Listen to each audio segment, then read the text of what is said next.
Hello, कैसे हो आप? मुझे उम्मीद है आप ठीक होगे। Absolutely correct.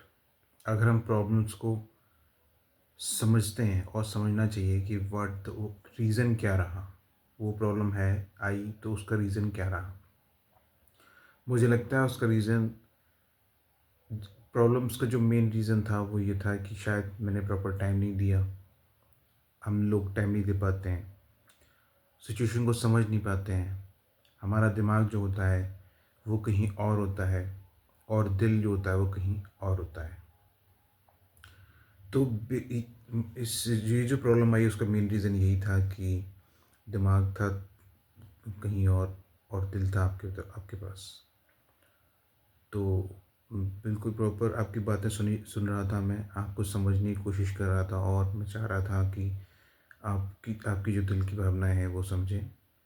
लेकिन थर्ड पर्सन के इंटरफेरेंस की वजह से, फैमिली की सर्कमस्टांसेस और रेस्पॉन्सिबिलिटी की वजह से और साथ ही साथ एग्ज़ाम के प्रेशर की वजह से ये सिचुएशन हुई।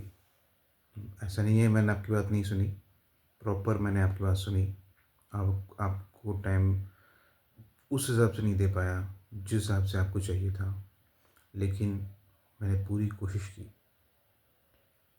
गलती है मेरी, प्लीज़ फॉरगिव मी, प्लीज़ मुझे माफ़ कर दो।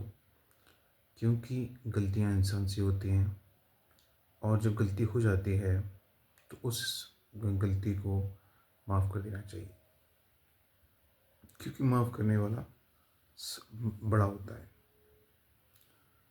तो ये वही चीज़ है, मैं अपनी गलती मानता हूँ। प्रॉब्लम्स को यहीं पे शॉर्ट आउट करके, प्रॉब्लम्स को ख़त्म करके हमें सक्सेसफुल रास्ते, प्रॉब्लम्स को ख़त्म कर देना चाहिए और सही डायरेक्शन में साथ मिलकर चलना चाहिए। प्रॉब्लम का सॉल्यूशन यही है कि जितनी जल्दी हो सके हमें इस प्रॉब्लम को रिजॉल्व कर देना चाहिए और साथ मिलकर, साथ स्टेप लेकर अपने रिलेशनशिप को बहुत अच्छे से स्ट्रॉन्ग बनाना चाहिए। और अगर सबको बोलने का मौका देना चाहिए। अगर आप ब्लॉक कर देंगे, इंस्टाग्राम पे ब्लॉक कर देंगे, आप मुझे कमेंट में मैसेज करने के लिए ब्लॉक कर देंगे, तो मैं अपनी बात कैसे रख पाऊँगा। तो प्लीज़ मुझे इंस्टाग्राम पे फॉलो कीजिए और कमेंट में प्लीज़ मुझे ब्लॉक मत कीजिए। क्योंकि अगर आप ब्लॉक कर देंगे कमेंट में, इंस्टाग्राम पे ब्लॉक कर देंगे, तो हम कैसे अपनी बात रखेंगे। वीडियो के ज़रिए बहुत प्रॉपर बात मैं रखने की कोशिश करता हूँ, पर कभी कभी नहीं हो पाता है, वो चीज़ें नहीं याद आ पाती हैं जो मुझे बोलनी है, क्या बोलना है। प्लीज़, तो forgive me, it's my humble request. और गलतियाँ मुझसे हुई हैं, मैंने आपको प्रॉपर टाइम नहीं दिया, ये बात बिल्कुल सही है। मुझे टाइम देना चाहिए था और अच्छे से टाइम देना चाहिए था। मैं अपनी गलती मानता हूँ, गिल्टी फ़ील करता हूँ और आपसे ये वादा करता हूँ कि मैं अब प्रॉपर टाइम आपको दूँगा।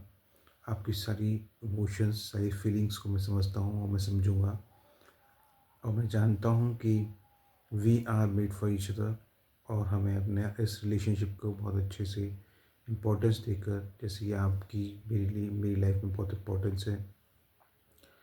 आपकी आपकी आपकी इंटेलिजेंसी की मैं कदर करता हूँ, आपकी इम्पोर्टेंस की मैं कदर करता हूँ, आपके वर्ड्स की मैं कदर करता हूँ, आपकी वैल्यू में समझता हूँ और आप मेरे लिए बहुत इम्पोर्टेंट हैं।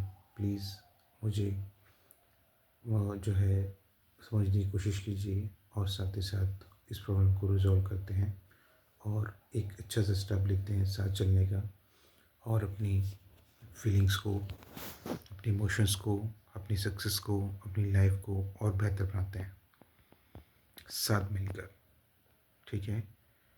खुश रहिए, मुस्कुराते रहिए, प्लीज़ ध्यान रखिए और खुश रहिए। मैं यही चाहता हूँ। Okay, happy, please smile, your smile is very important for me. आपकी स्माइल मेरे लिए बहुत इम्पोर्टेंस रखती है। प्लीज़ स्माइल और फोकस ऑन अपना करियर, करियर पे फोकस कीजिए। और मैं बिल्कुल आपके साथ हूँ। I am with you always for your support, for your safety, for your kindness. Be comfortable please और मुझसे जो गलती हुई है उसके लिए please forgive me. Thank you.